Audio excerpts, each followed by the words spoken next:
Oh, I'm taking a picture of the photographer. 1, 2, 3. Nice work.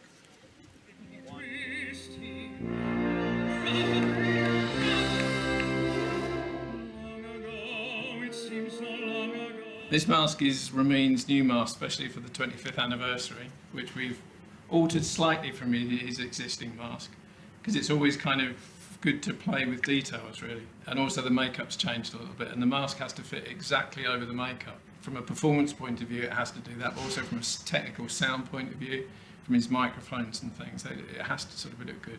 And it also very much has to enhance Ramin's face, in that the idea is that the Phantom has tried to make himself look extraordinarily attractive and masculine and handsome.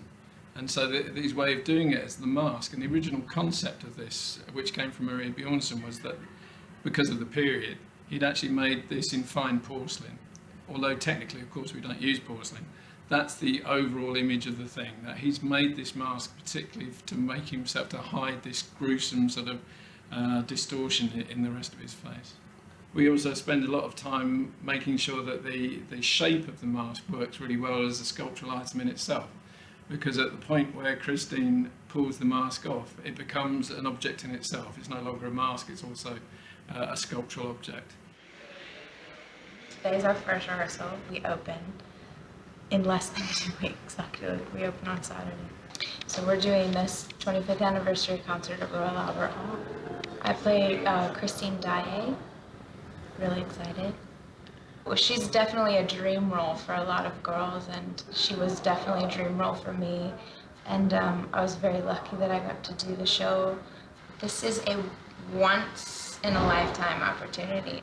I've played the role in town for 2 years, but obviously because it's to get it right for the DVD, it's never been this intricate, and so much time spent on it, and the amount of makeup. As you can see, it's starting to crack. But it's a cool process. It helps with everything, you know, to get your head around it. Great, you know, to have Chris Tucker do it too, the original guy. I'm really looking forward to watching him do it. It's so detailed, and to do this occasion, I'm so grateful for, and really excited to put my take on it. So to start the rehearsals, go through this process with Chris Tucker on my birthday, it's a good one.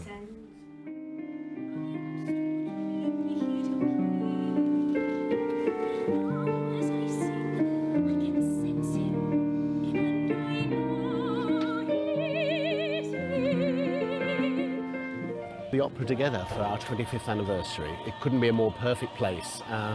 One-off event with over 130 people in the cast, and glorious orchestra that you can hear next door, and only 3 days to go. So I'm excited, but nervously excited.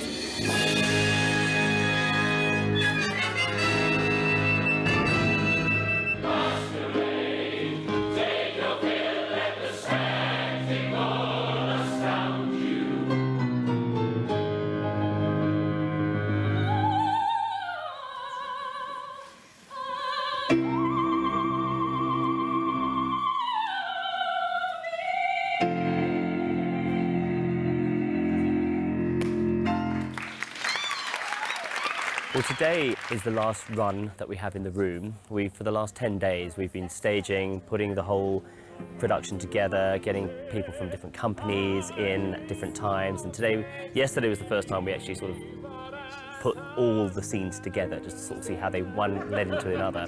Today was the first time we ran it from start to finish.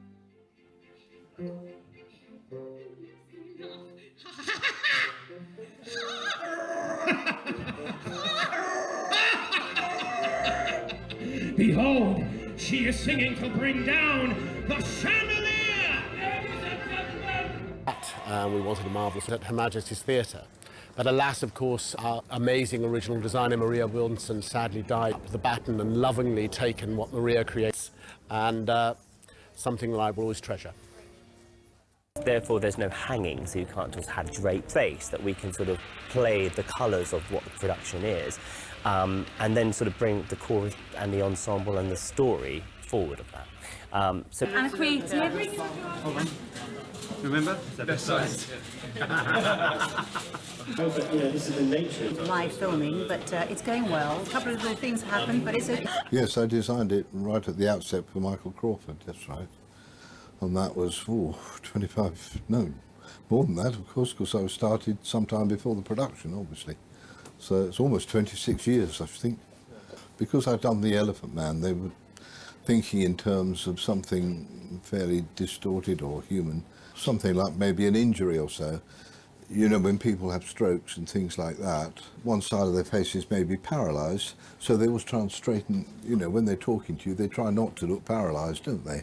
You know, they're trying to work against the deformity. So I thought, well, if I can make his lip, pull his lip up by, you know, some ligaments that have contracted like that, like it would do in, say, a major burn, this will give him some sort of thing to work against. There's a bald cap, a plastic, like a bathing hat that keeps his hair down and enables us to stick everything else.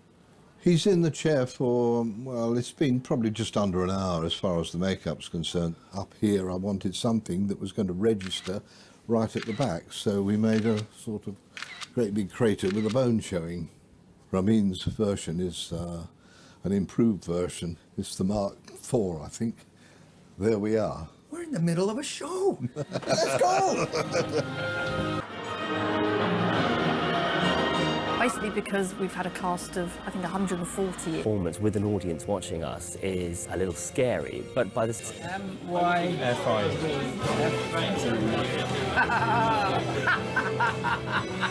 We're rolling. We're rolling.